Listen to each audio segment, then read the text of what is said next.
1901వ సంవత్సరంలో Desai brothers limited అనే వ్యాపార సామ్రాజ్యాన్ని స్థాపించిన మన హరిభాయ్ దేశాయి గారు తన సామ్రాజ్యాన్ని కేవలం ఒక గుజరాత్, మహారాష్ట్రలో కాకుండా దేశంలోని దక్షిణ భారతదేశంలోని కొన్ని రాష్ట్రాలకు పరిమితం చేసి ఆ బీడీ పరిశ్రమను ప్రతి కుటుంబంలో పరిచయం చేశారు. ఆ పరిశ్రమ ఇక్కడ తెలంగాణలోకి విస్తరించడంతో తెలంగాణలోని అనేక కుటుంబాలు ఆర్థికంగా బలోపేతమయ్యాయి.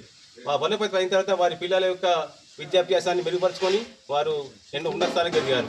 అదేవిధంగా ఈ దేశాయి బ్రదర్స్ లిమిటెడ్ ఓన్లీ వ్యాపార విస్తరిస్తూ బీడీ పరిశ్రమ ఫలితం కాకుండా విద్య, వైద్య, ఫైనాన్స్ పరంగా కానీ, ఆహార ఉత్పత్తులలో కానీ అనేక రంగాలలో ముందుకు తీసుకెళ్తుంది.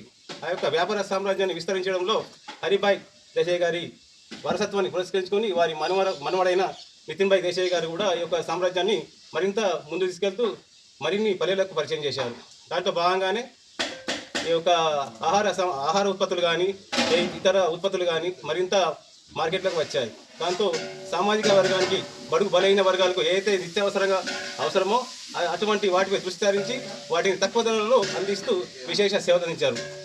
ఆ మహానుభావులు ఈ నెల 8న స్వర్గస్థులయ్యారు. అనారోగ్యంతో ఈ నెల 8న స్వర్గస్థులయ్యారు. వారి ఆత్మకు శాంతి కలగాలని మేమందరం ప్రార్థిస్తూ కొత్తంగల్ సెంటర్ తరఫున మేమందరం కూడా సంతాప సభను ఏర్పాటు చేయడం జరిగింది. నితిన్ భాయ్ దేశాయ్, నితిన్ భాయ్